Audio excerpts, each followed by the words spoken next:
This is CGTN, China Global Television Network.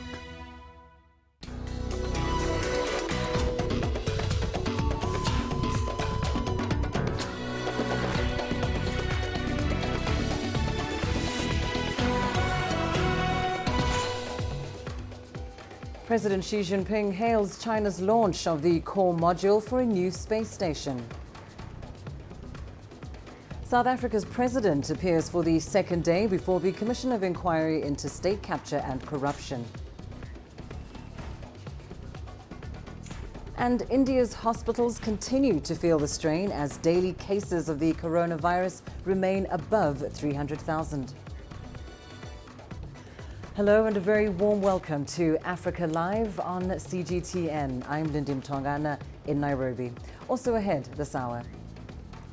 The World Bank grants $100 million for emergency recovery in northern Mozambique. And in sports, Esperance opens stores across Tunisia to help increase revenues. We start the hour in China. The country has launched the core module of its new space station, marking a major milestone for the country's ambitious space program.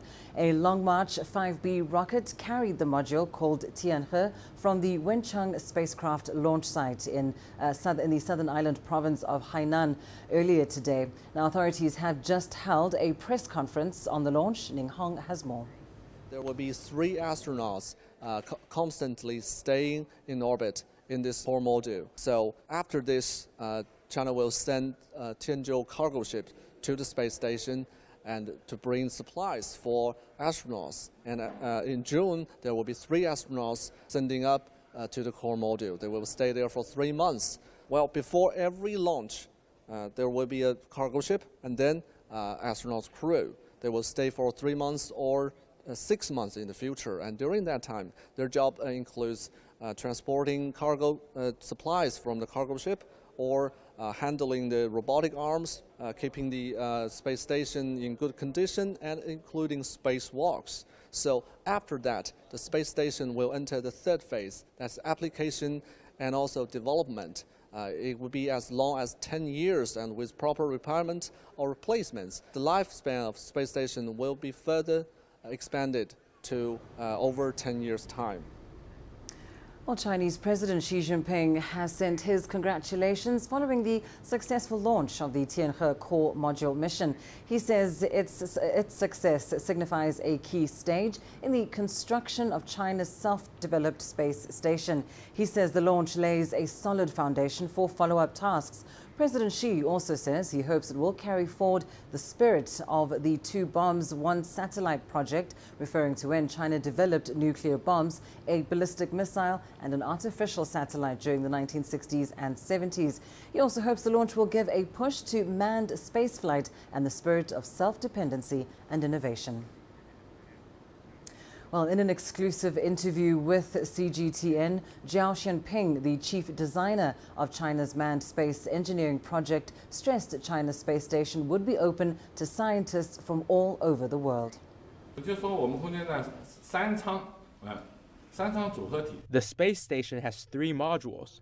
The 3-module complex weighs over 60 tons. When it's docked by the cargo spaceship and manned spacecraft, the maximum weight of the space station could reach over 90 tons, nearly 100 tons. As we continue to build and expand the space station, adding more equipment to it, the scale will further grow. What I mentioned is just a startup phase. But the development of China's space station has been subject to some countries' restrictions and confinements. So we should and we must develop it independently. And it has been quite successful so far. China's space station, including the main body of the space station, the cargo spacecraft, the manned spacecraft, and the launch vehicle, all spacecrafts and equipments are developed in China. Of course, the scientific experimental payloads involve some international cooperation. We're willing to use our space station as a platform for scientific experiments by global scientists. Meanwhile, Russia also plans to build its own alternative to the International Space Station. This comes after years of tensions between Moscow and Washington. Julia Chapman has more. The ISS has always been a symbol of cooperation. 5 nations are currently represented on the station, but the project was the brainchild of Russian and American scientists, a rare area of harmony in a relationship full of discord. If we leave, then to a significant extent, the station itself loses the meaning of its existence.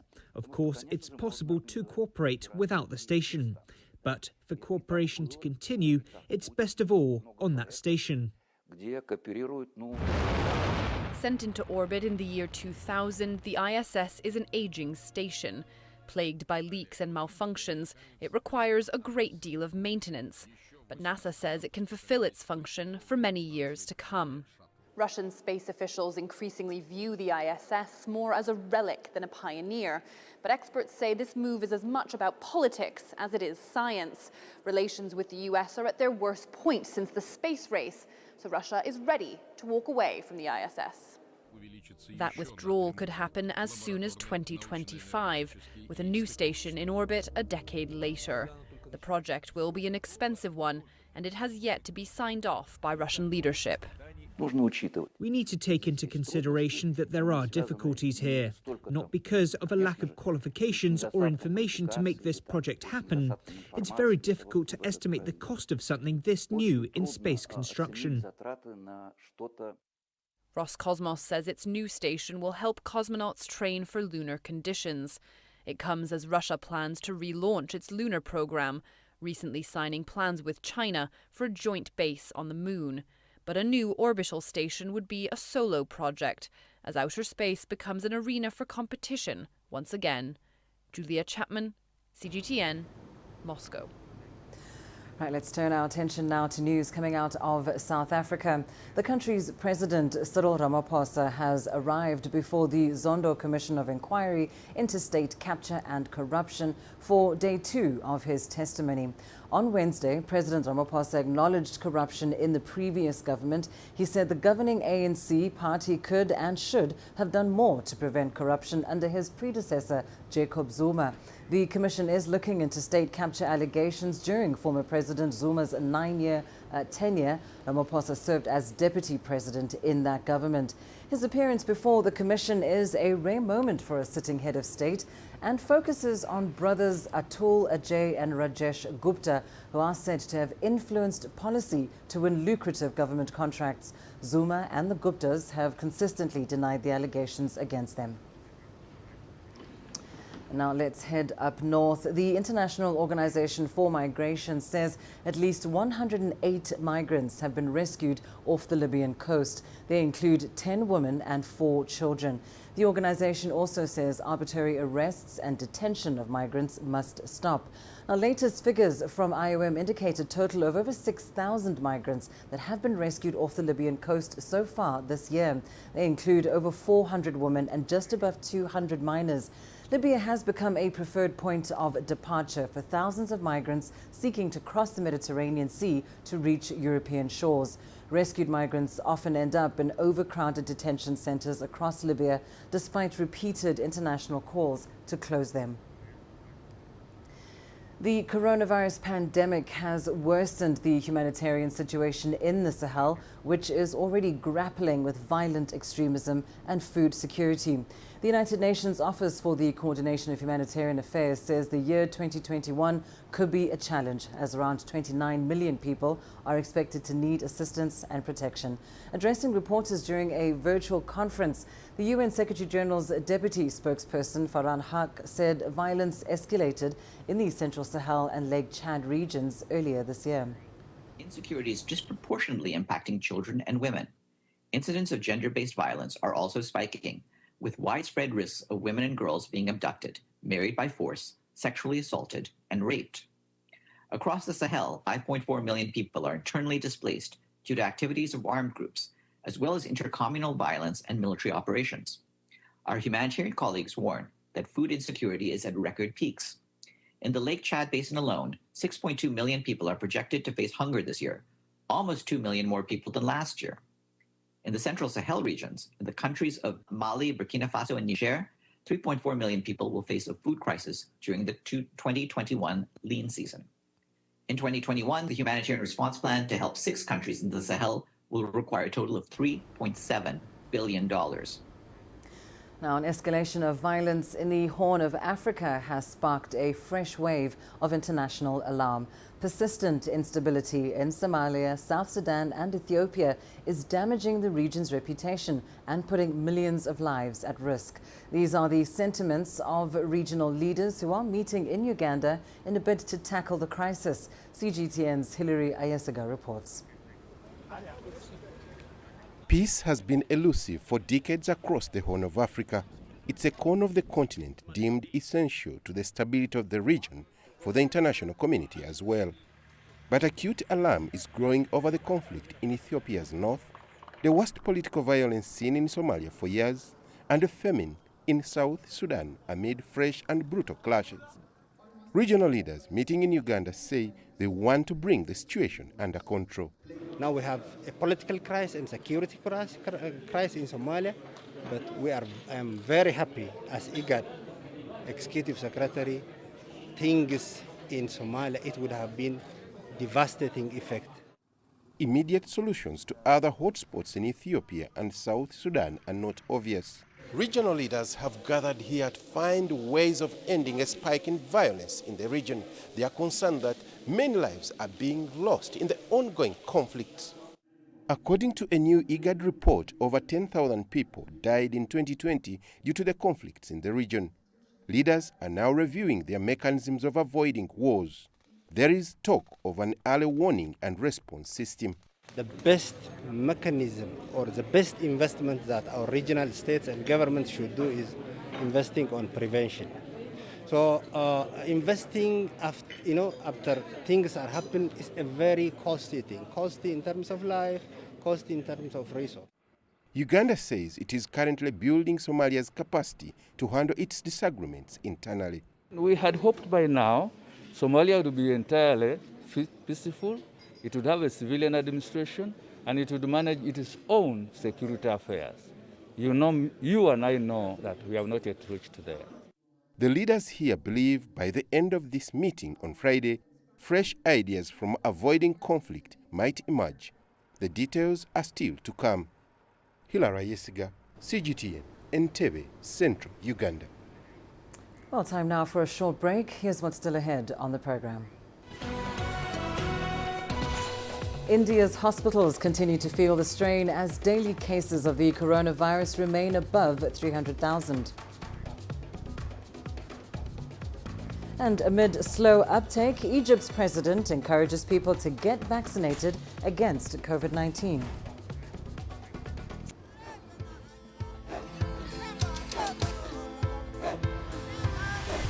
Africa is a continent of diversity, with varied climate and enchanting geography, and a people so distinct, but with a shared enduring spirit. We are at the heart of the continent to bring you the untold stories. Let's have a look. We celebrate Africa as it shapes its own destiny. Tunis, Cairo, Juba, Johannesburg, Ethiopia, Tanzania. Africa Live. Find your voice.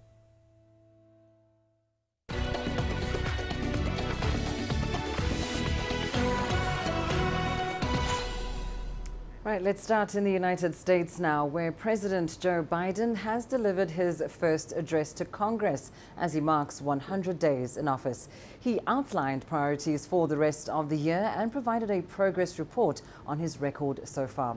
Philip Crowther reports from Washington, D.C. President Biden's first speech to a joint session of Congress definitely looked different to others in the past. Only an eighth of the chamber of the House of Representatives was filled, of course, because of the ongoing coronavirus pandemic. That is, of course, something that the president spoke about, not necessarily at length, but certainly celebrated the fact that the United States seems to be getting out of this pandemic, maybe quicker than other countries, and certainly the vaccine rollout here is particularly quick and something that the president talked about. But he also did call on all Americans to get vaccinated. That may be the big challenge now, to get everybody on board. But this speech by the president was more than anything a look into the future, as they always are, these speeches to a joint session of Congress. It is a speech to the lawmakers and to the American public about the priorities for an American president for the next few months or years ahead. And in the president's case, well, that's a big laundry list of government investment. For example, into infrastructure. The president wants an infrastructure bill still to get through both houses of Congress. He also announced a brand new investment bill in childcare, in families, and that has a price of $1.8 trillion. What I'm proposing in legislation to guarantee that low and middle income families will pay no more than 7% of their income for high quality care for children up to the age of 5. The most hard pressed working families won't have to spend a dime. Third, the American Families Plan will finally provide up to 12 weeks of paid leave and medical leave, family medical leave. He also spoke about foreign policy, the president saying that Russia is not going to get off easily, as in the relationship between the United States and Russia might not be as cozy as it might have seemed during the Trump administration. President Biden speaking about sanctions that had been slapped on Russia because of its election interference here in the United States. The president also again promising that all US troops would be leaving Afghanistan by the 11th of September of this year. Those are just some of the elements of the president's very first speech to a joint session of Congress. Well, during his speech to Congress, Biden also promised to defend the United States. He said this means making sure every nation plays by the same rules in the global economy, including China. In my discussion with President Xi, I told him, we welcome the competition. We're not looking for conflict. But I made absolutely clear that we will defend America's interest across the board. Beijing has responded to President Biden's speech, saying the two sides should not engage in dangerous competition. It is normal for China and the United States to compete in some areas, but this kind of competition should not be a life and death duel. The two sides should improve themselves through competition, rather than engage in vicious competition and zero-sum games. In recent years, the United States has repeatedly undermined international rules and politicized economic, trade, technology, and other issues, and willfully suppressed the development of China and other countries. We hope that the U.S. will not hold a mentality of sour grapes towards China and will view China's development with a more peaceful and rational mindset. Well, as Biden marks his first 100 days in office, lawmakers in Africa are assessing U.S. policy for the continent and how it will shape engagements between the two. CGTN's Robert Nagila spoke to Hassan Kananje, the director of the Horn International Institute for Strategic Studies, a research and policy think tank in Nairobi. Dr. Hassan Kananje, thank you very much for talking to us. Thanks for having me. Now, as President Biden marks 100 days in office, do we have a clear understanding of his administration's policy towards Africa? I think there are already signs that there is a shift, a massive shift from the previous administration's policy towards Africa. The previous administration, it was more transactional, and this has gone back to traditional values-based U.S. foreign policy. Of course, of valuing things such as democracy, such as human rights and military support and conflict resolution, especially on the continent. And what is the current state of US-Africa relations, especially coming on the back of the previous administration? while there are mixed reactions with regard to the previous administration's policy towards Africa, generally it was not as friendly as the previous administrations.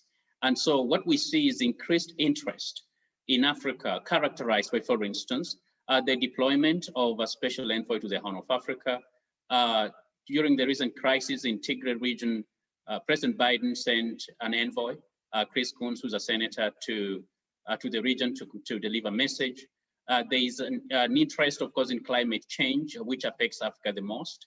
There is increasing, of course, focus on issues that are going on in Africa, including terrorist attacks, for instance, in Mozambique and Congo. And because of that, Biden has designated those groups as terrorist organizations. So there is a change in policy to a certain degree. And finally, what sort of engagement should Africa expect during the Biden presidency? Of course, security is a foreign policy interest for the United States, and especially during these changing times and competition, pretty much, over the soul of Africa right now. However, the democratic establishment under Biden also values things such as climate change. In fact, is a massive priority for them. So I think we're going to see increased cooperation on climate change. We're going to see, of course, increased cooperation in fighting COVID-19, not just with Africa, but with the rest of the world. And we're also going to see increased cooperation when it comes to fighting terrorism and violent extremism on the continent. Thank you very much for talking to us. I've been talking to Dr. Hassan Kanenje of the Horn Institute. Right, turning to our coverage of the coronavirus pandemic, India has seen an alarming rise in coronavirus infections. Daily cases have been above 300,000 for a week now, and more than 200,000 people have died from the disease. Shweta Bajaj has more from Delhi. The COVID second wave continued to wreak havoc in India. More than 370,000 new positive cases. At this point in time, the death toll has crossed 3,000. But on the ground, the situation is even worse. Frontline workers, from nurses, doctors, volunteers who are helping with basic supplies of oxygen cylinders and oxygen, crematoriums, everybody saying that things are way worse than what it looks on ground. The surge in cases is pushing India's hospitals to the limit. Subhash Sharma has more from Mumbai. Such scenes of grief and despair are becoming all too common outside India's COVID hospitals. The second wave of infections is described by some as hitting India like a tsunami. Doctors say the double mutant variant behind the surge is more infectious. And Kiran Pawar is among a rapidly rising number of people who have lost a loved one. My sister is in this hall C, my uncle is in ward A, and my aunt died because of COVID. She died because of no oxygen and no remdesivir injections were present. We were searching for injections, but we didn't find it. Just last month, the Indian government declared that the pandemic was under control. But with the resurgence of infections, the healthcare system is on the verge of collapse. And medical professionals are under severe stress.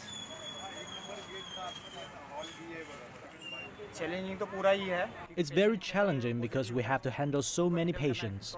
It's complicated to treat them. Many patients are coming and fewer are being discharged. If 50 are being discharged, then twice as many are getting admitted. Social media is flooded with images of helpless citizens pleading for hospital beds, medicines, oxygen and vaccines. Adding to the challenges, in two recent tragic incidents, fires broke out at COVID hospitals, leading to further loss of life. There's also a scarcity of vaccines in parts of the country, including the financial capital, Mumbai. But perhaps the biggest challenge is a severe shortage of oxygen. India is forced to divert oxygen from industry to COVID hospitals. Some are rushing to oxygen filling stations to secure more cylinders as they care for relatives at home.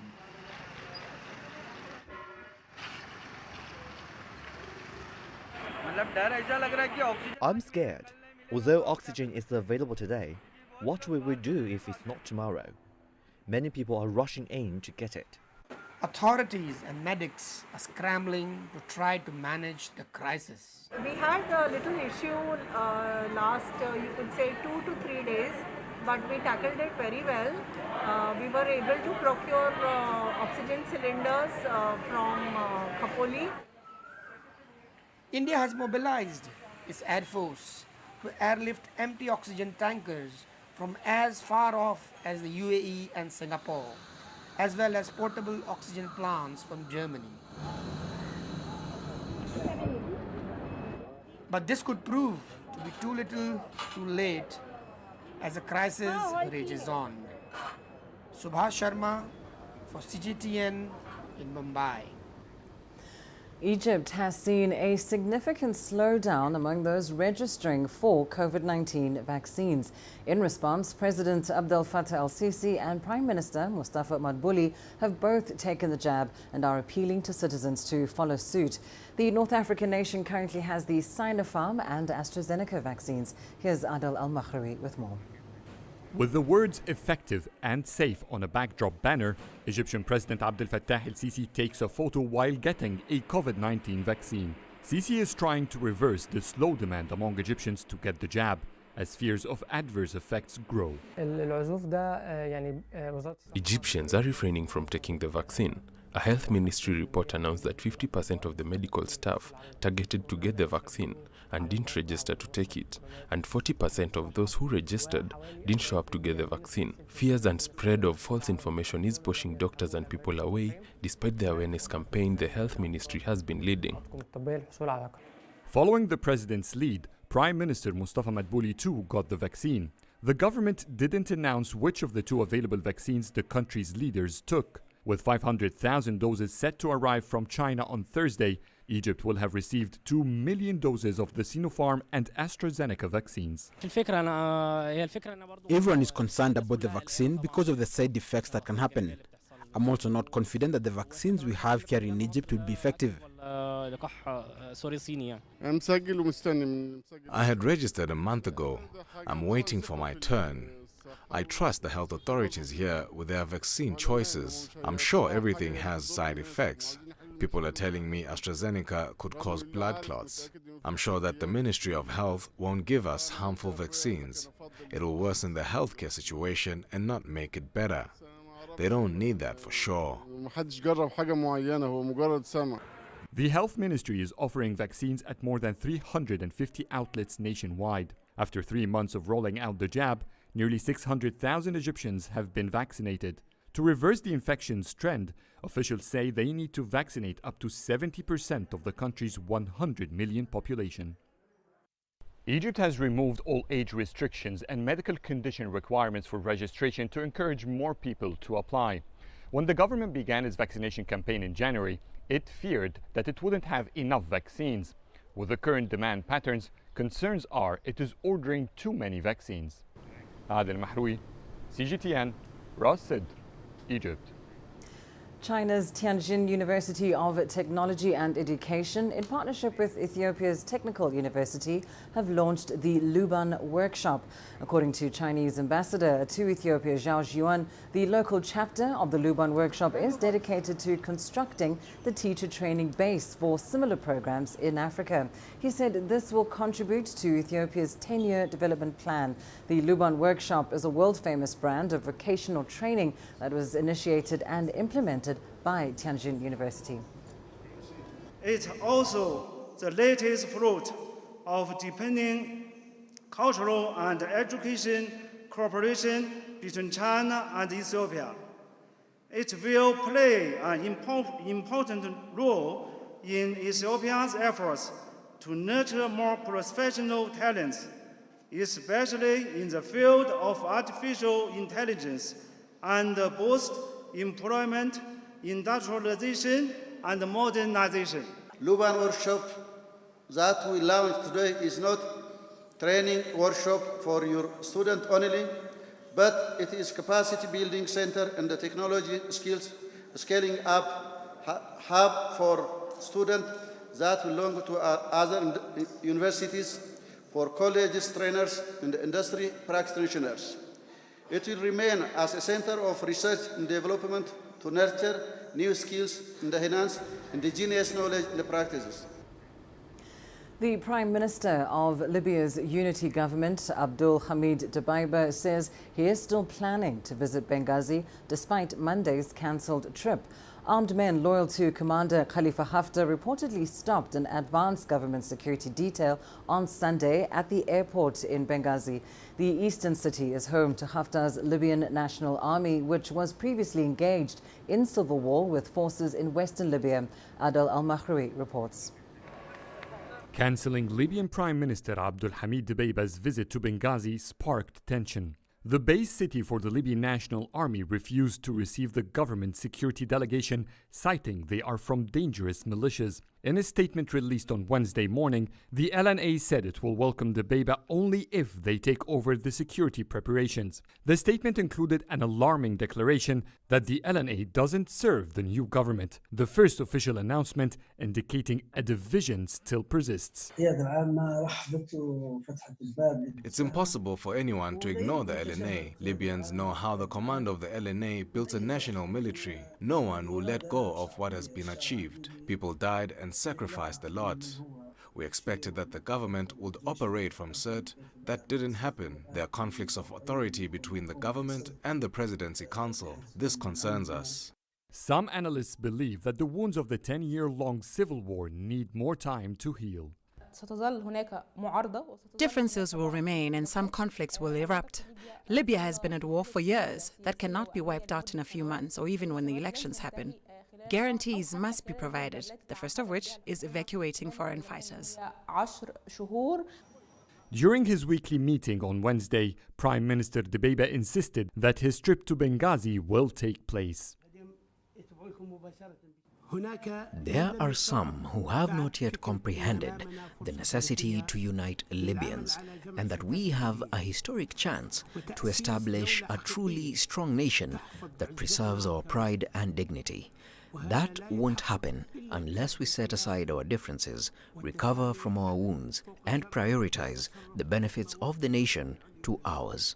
The agenda of Monday's cancelled visit didn't include a meeting between Dbeibah and the commander of the LNA forces, Khalifa Haftar. If the head of the unity government proceeds with his plans to visit Benghazi, based on the LNA's conditions, that will probably allow the two to meet face-to-face for the first time since Dbeibah took office.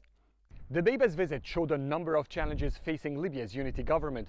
It highlighted the lack of coordination with the LNA, the absence of trust that both sides have in the other security team, and that the LNA is far from the unity government's control. Adel Al-Mahraoui, CGTN, Ras Sadr, Egypt. You're watching Africa Live, your business news up next. Coming up, the World Bank grants $100 million for emergency recovery in northern Mozambique. And Ghana faces a debt crunch as spending exceeds revenue generation. Its effects are surreal, but its existence is undeniable. Mother Nature is fighting back against a species that is destroying it.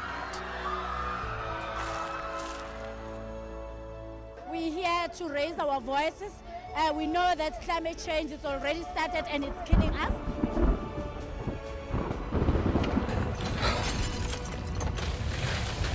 It hurts. Amid the tears and the grief, however, there is hope for resolution.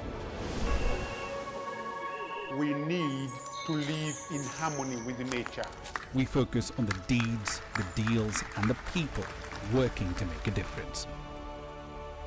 This is Surviving Climate Change, only on CGTN.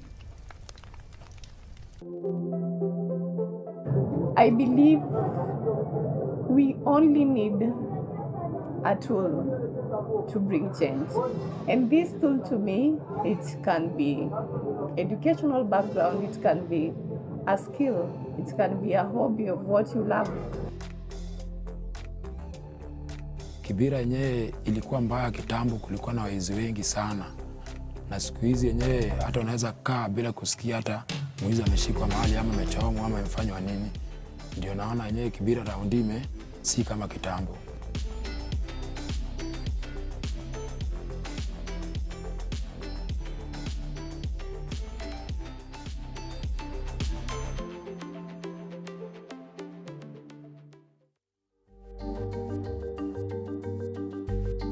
Africa Live. Find your voice.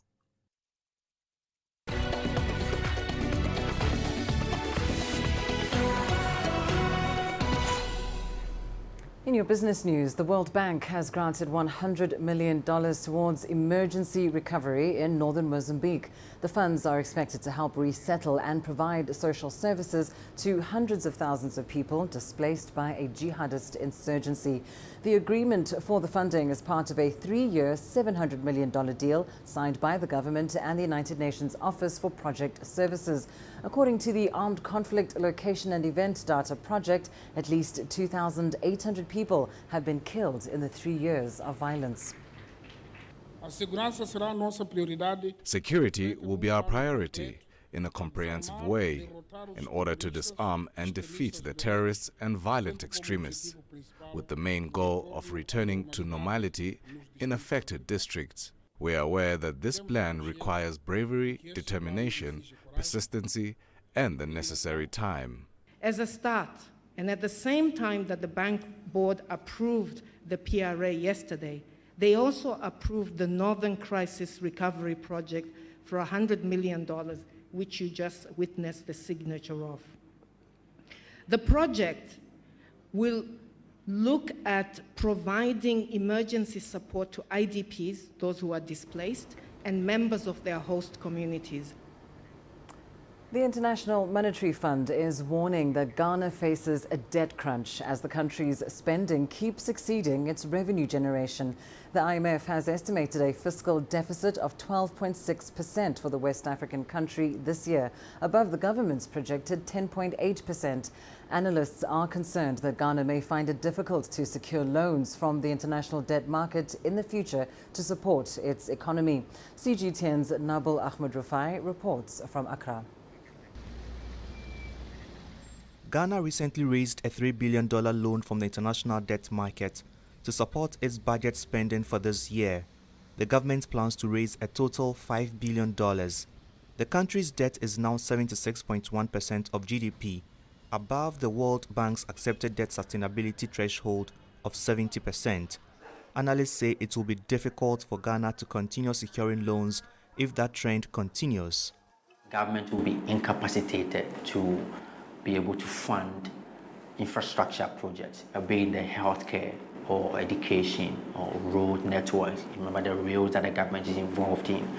If your budget deficit is rising, it means that you do not have the ability to fund some of these productive activities. Economists say more than half of the revenue generated in the country this year will be used to pay back interest on loans. Credit ratings agency Moody's says Ghana will find it expensive to borrow to run its economy because of a decline in revenue and increasing interest payments. As it stands now, it's not even wise for government to do domestic borrowing because you need to ease up, you need to allow businesses to have access to credit here, because the moment government borrows domestically, right, what it does is that it's competing with businesses. Analysts want the government to rein in spending and find cheaper loans to fund its budget deficit. That may prove difficult because the government still has to spend on its vaccination rollout and other interventions to support economic growth. And as the global economy recovers from the shocks caused by the pandemic, the cost of borrowing on international debt markets could rise. It is also looking for other ways of widening the tax net in order to bridge the budget deficit. Nabil Ahmed Rufai, CGTN, Accra, Ghana.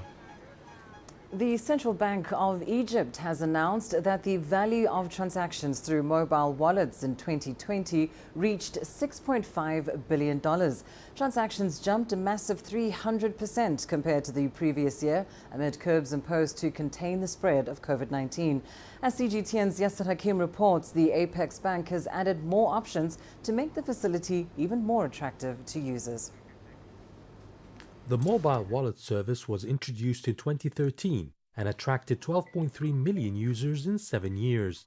But in 2020 alone, the number jumped to 20 million, posting record transactions of $6.5 billion. There are various uses by Egyptians on these wallets. The most transactions are in transferring money to other wallets, buying products online, paying bills like gas and electricity, and donations to charity. Curbs imposed to limit the spread of the COVID-19 pandemic, including curfews and fear of infection from the disease in 2020, has led more Egyptians to use mobile wallets, pushing the value of transactions up by 300% year on year. It's excellent. It saves time instead of going to service providers like Vodafone or to banks, especially in these times when you need to social distance. You now have better, faster and easier options to transfer money than before. The central bank has now added new options for mobile wallet users. The new services include having savings and loans on the wallet. 1-year credit facility is allowed without having to go to the bank through the mobile phone, and it's also in real time. Loans are allowed for small businesses and the informal sector as well. The user can benefit from the banking tools, such as having savings accounts on the mobile and a new electronic currency, especially for online services. There are 95 million mobile phone lines in the Egyptian market. With 20 million mobile wallet accounts at the moment, this sector has potential for huge growth in the North African country. Yasser Hakim for CGTN, Cairo. South Africa's liquor industry is one of the country's economic sectors seeking to claw back losses from COVID-19 restrictions.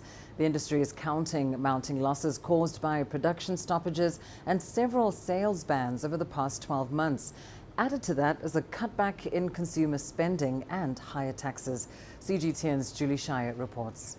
South Africa's liquor industry has been battered over the past 12 months. Alcohol sales were banned 3 times to keep trauma units clear from COVID-19 patients, resulting in sale losses of $2.5 billion and a 200 million tax decline. At lockdown level 5, we had to stop. Everything stopped. We couldn't produce, we couldn't export. We lost 19 weeks of potential sales. That's excluding some of the other limitations in terms of limited days for what we call off-trade, the box store and home consumption purchase. Volumes overall, they declined around about 20%, which translates to about 1.1 billion litres that we couldn't sell. 7,000 jobs were lost as a direct result of stringent lockdown measures, with more expected as a third wave looms. We estimate the overall value chain supports 1 million jobs, and based on that, it's about 200,000 jobs that are at risk. So we use the words at risk because businesses respond differently. Some businesses have gone as far as retrenching, like say Heineken in the manufacturing side, and others take other decisions to kind of contain the cost, maybe don't fill post and cut salaries and all of those. A return to level 1 will allow producers and retailers to claw back some losses, but the devastation spreads far across the value chain, affecting pubs, restaurants and hotels. There's no doubt that I think the industry, whether it be retailers, whether it be bar and restaurant owners, and even I think the suppliers of various dry goods, raw materials in this industry, I think it's still going to be, or it has been, a very tough 10 months. I can't say that I think the retail environment is going to improve significantly in the next 6 months. Subdued consumer spending and increased taxes is likely to hamper recovery further. The most disappointing thing in terms of our recovery plans was the excise tax increase that we got from the finance minister, We would have hoped that he considered all the losses and then probably apply just an inflation-only adjustment, which should have been around about 4.2%. Unfortunately, he gave us 8% across the board, which then affects a number of businesses on their path to recovery. South Africa's infection rate has dropped dramatically, prompting it to move to level 1. Alcohol sale is freely available and permitted, but a third wave could change the situation without warning. The question now is whether the industry can survive another ban. Julie Shara, CGTN, Cape Town, South Africa. U.S. President Joe Biden proposed a sweeping new $1.8 trillion investment plan in his speech to a joint session of Congress on Wednesday. Biden appealed to Republican lawmakers to work with him on divisive issues. In Joe Biden's first address to joint session of Congress, the U.S. president laid out ambitious plans for education and health care in the country. To win that competition for the future, in my view, we also need to make a once-in-a-generation investment in our families and our children. That's why I've introduced the American Families Plan tonight, which addresses 4 of the biggest challenges facing American families and in turn America. First is access to good education. The new plan calls for $225 billion toward high-quality child care. Based on sliding scale, families may only pay a portion of their income toward child care services. Another $225 billion to create a national comprehensive paid family and medical leave program. $200 billion for free universal preschool for all 3- and 4-year-olds, offered through a national partnership with states. And $109 billion to ensure 2 years of free community college for all students. To fund this, Biden wants to overhaul the U.S. tax system, including raising taxes for the wealthiest Americans by just over 2%. I will not impose any tax increase on people making less than $400,000. But it's time for corporate America and the wealthiest 1% of Americans to just begin to pay their fair share. Just their fair share.